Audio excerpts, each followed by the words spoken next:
It can be asked in a scolding way, or it can be asked the way a good teacher would ask it. I think I know which way Jesus meant it. Hello, I'm Stuart Baskin, pastor of First Presbyterian Church of Tyler, Texas. And this is your daily devotional for Saturday, November 22nd, 2025. Matthew chapter 13 is taken up almost exclusively with a variety of parables. Oftentimes, though not so much in this particular chapter, Jesus answers someone's question with a parable. In Matthew 13, the disciples just want him to explain the meaning of certain parables.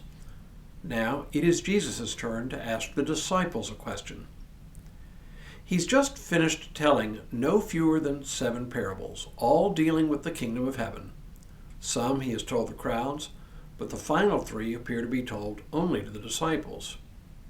Let's listen again to these 3 short parables, paying special attention to what Jesus says to the disciples once he has finished the last one. The kingdom of heaven is like treasure hidden in a field which someone found and hid.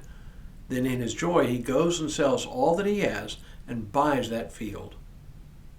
Again, the kingdom of heaven is like a merchant in search of fine pearls.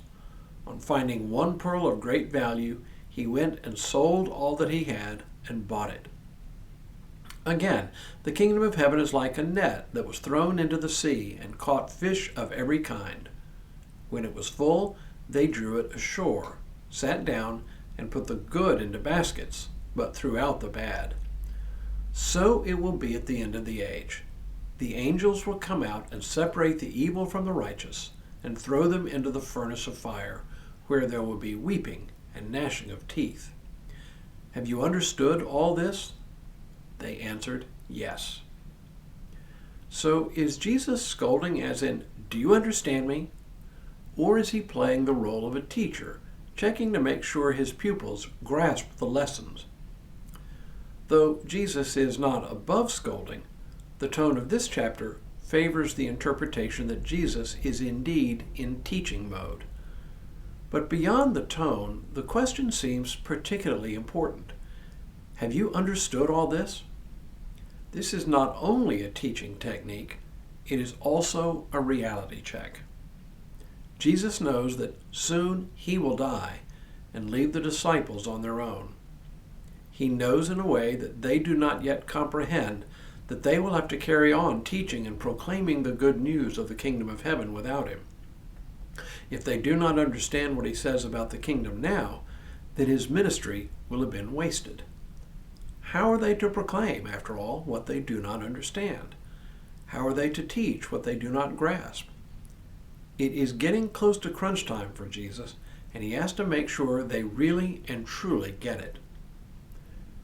From our vantage point, some 2,000 years later, their future seems obvious. They did step up to the plate. They established the church and set it on a path to unprecedented growth and influence in the world. They proved themselves worthy in ways that the gospel accounts make us doubt. And as usual, this is a question not only for the disciples, it is also a question for us. Do we understand the kingdom of heaven? It's not just a question of being able to interpret the meaning of the parables and then regurgitate them.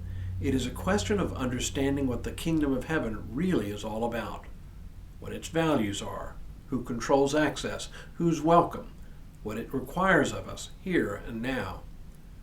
These are big, big questions that require us to think beyond ourselves and our own partial and naturally self-centered perspective.